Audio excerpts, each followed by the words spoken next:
ہم دعوت دیتے ہیں آؤ اتحاد کر لو، آؤ عظمت حسین پہ مل جاؤ. ہم تم سے یہ نہیں کہتے ابو بکر کی عزت کرو لیکن توہین بھی نہ کرو، تم نہ چھیڑو، آؤ اس پہ جمع ہو جاؤ جو تمہارا بھی امام ہے، سنیوں کا بڑا امام. کیوں بھائی؟ ہمارے یہاں تو کوئی نقشبندی ہو، کوئی سہروردی ہو، کوئی قادری ہو، کوئی شاذلی ہو، کوئی کچھ ہو، چشتی ہو، اپنے اپنے دروازے سے فیض سب کو ملے گی، لیکن ولایت اس وقت تک مل نہیں سکتی جب تک دروازے علی کی مہر نہ لگ جائے.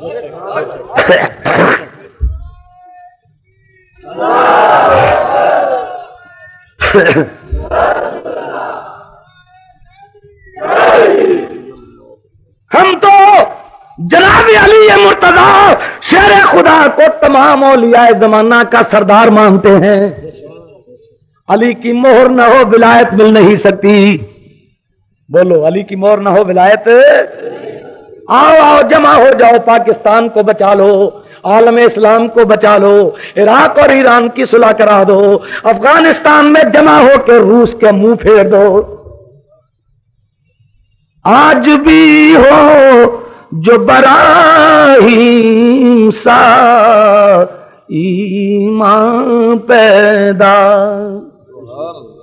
یارو آج بھی ہو جو براہیم سا ایمان پیدا، آگ کر سکتی ہے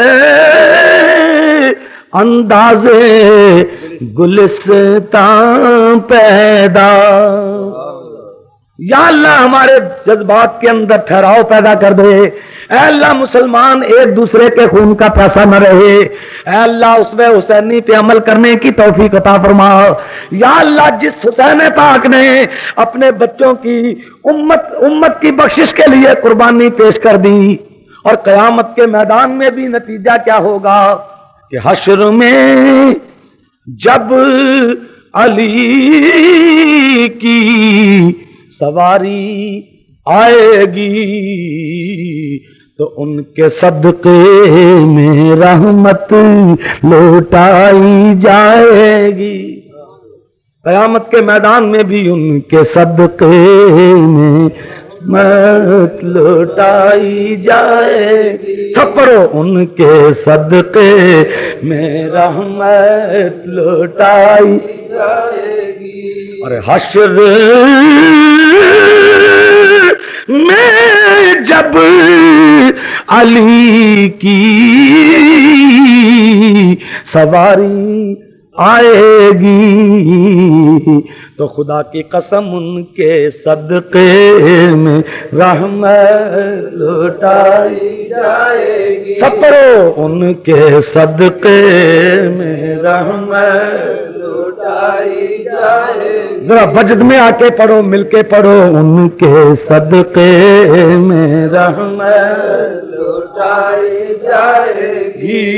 ان کے صدقے میں رحمت لوٹائی جائے گی. اور کل کا صدقہ جب سب شہید ہو گئے، آخری دور آیا، امام علی مقام کے سوا کوئی نہ رہا. عابد بیمار لاٹھی ٹیکتے ہوئے تیز بخار کے عالم میں ابا جان کے پاس آئے.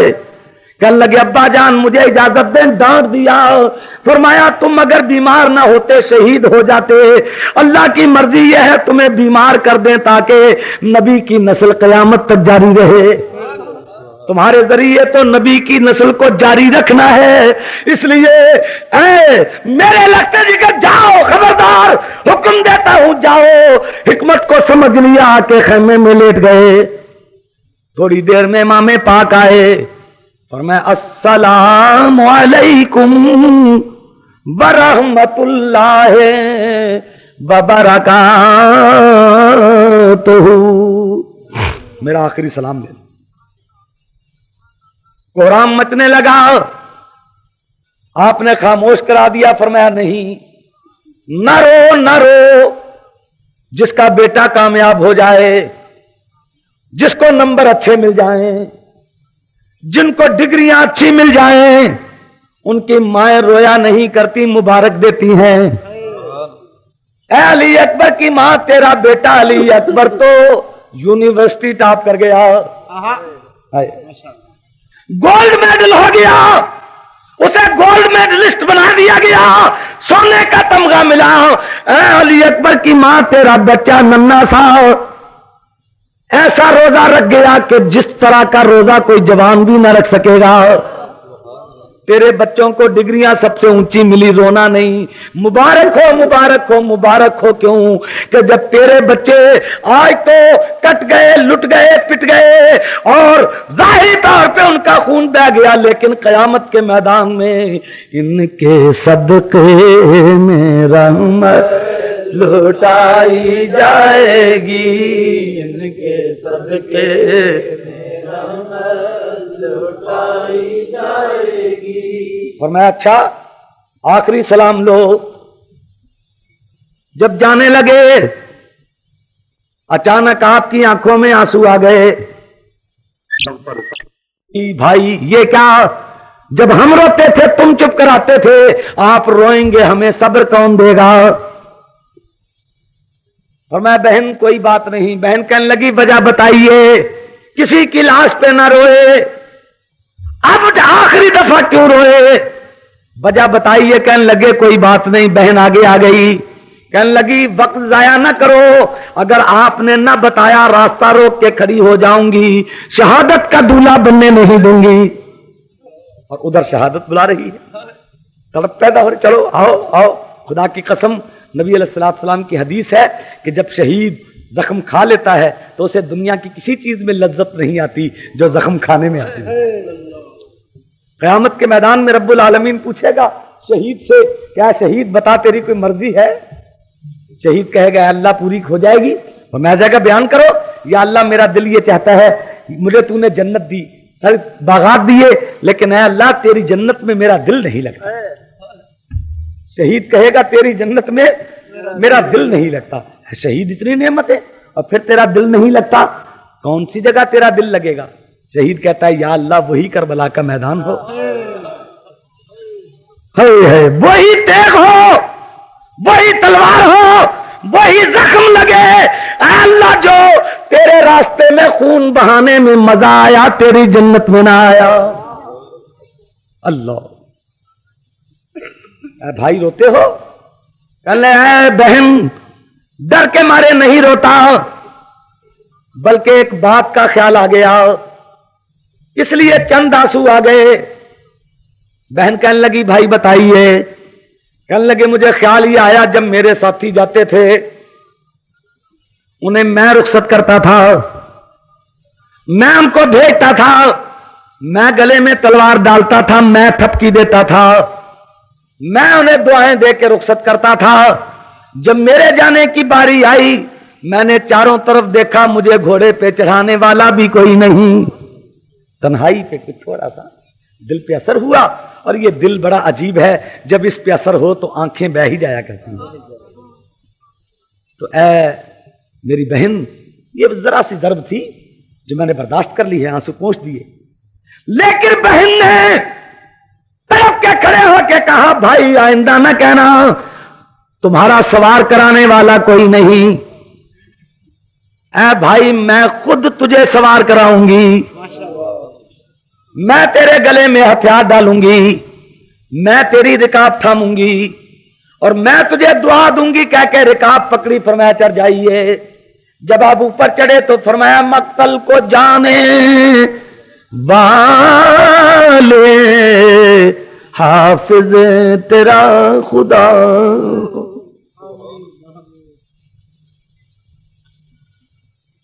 راضی ہے ہم اسی میں جس میں تیری رضا ہو۔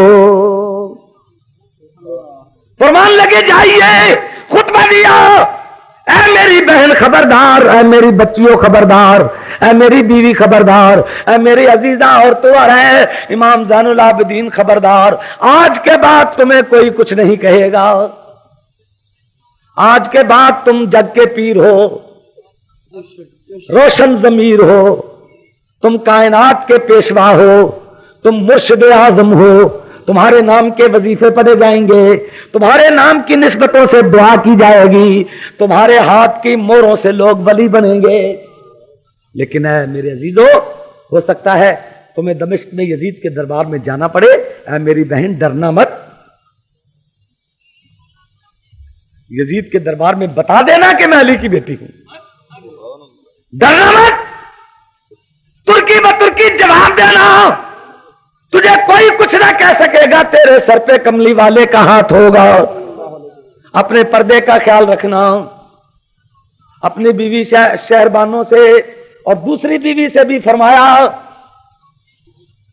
کہ اے بیوی فکر مت کرنا، ویسے مجھے بڑا خیال ہے کہ جن کے شوہر فوت یا شہید ہو جائیں وہ 4 مہینے 10 دن تک عدت کرتی ہیں، عدت کے دور میں گھر سے باہر نکلنا جائز نہیں ہوتا، لیکن اے اللہ میری بیویاں اور میری بہنیں تمام کی تمام، اے میرے پروردگار، میری شہادت کے بعد عدت گھر میں بیٹھ کے نہ گزار سکیں گی، یہ شام کا سفر کریں گی، بیت المقدس میں جائیں گی، پتہ نہیں کہاں کہاں جائیں، اے اللہ میرے ان خاندان کے پیدل اور دور دراز سفر کرنے کے صدقے میری نبی کی امت کو بخش دینا۔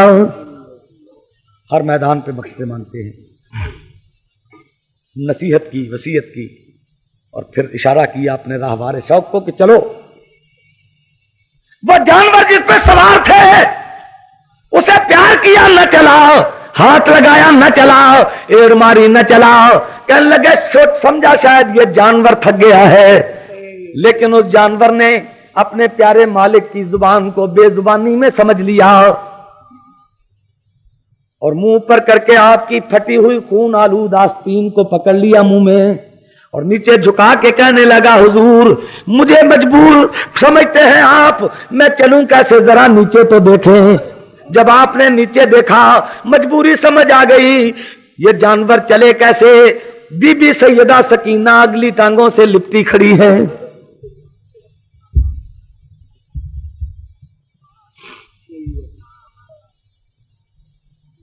دونوں بازو اس کی ٹانگوں کے گرد لگائے ہیں، گویا کہ زبان حال سے اپنے ابا جان کو جانے سے روک رہی ہیں۔ نیچے اترے، آواز دی، لیکن بیٹی غم کی وجہ سے بے ہوش ہو چکی ہے، ہاتھ چھڑا کے بازو میں لے لیا اور گھر والوں سے کہا بیٹی کو سنبھال لو، جب ہوش میں آئے گی تو میرا سلام کہہ دینا۔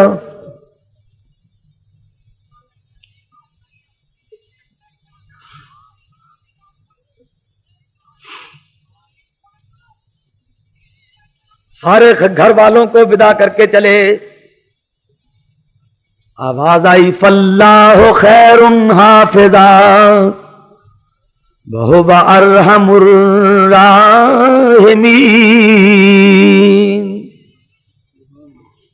دین و ایمان کی اللہ حفاظت کرے گا۔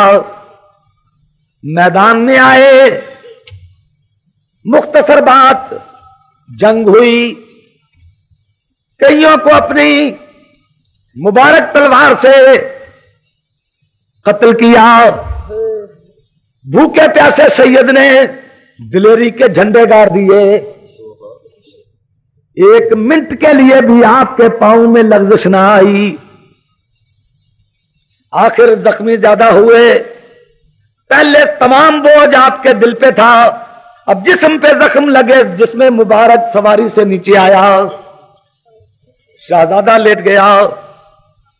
لیکن روایتوں میں آتا ہے وہ یزیدی جو بڑے دعوے دار تھے دلیری کے، اور کبھی دلیر رہے بھی ہوں گے جب انہوں نے اسلامی جنگوں میں حصہ لیا تھا، لیکن جب غیرت مر گئی اور اپنے نبی کا خاندان بھول گیا تو بزدلی کا یہ عالم تھا کہ آپ تنے تنہا بغیر ہتھیار کے ہاشمی شیر کربلا کے میدان میں لیٹا ہوا ہے، لیکن بہادروں کو قریب آنے کی جرت نہیں ہو رہی، دور دور ہٹتے ہیں، کوئی قریب نہیں آتا۔ جب اچھی طرح تسلی کر لی کہ امام پاک بے ہوش ہیں تو شمرزل جوشن کودا، چھاتی امام حسین آپ کی چھاتی مبارک پہ بیٹھ گیا، آپ نے آنکھیں کھول دی،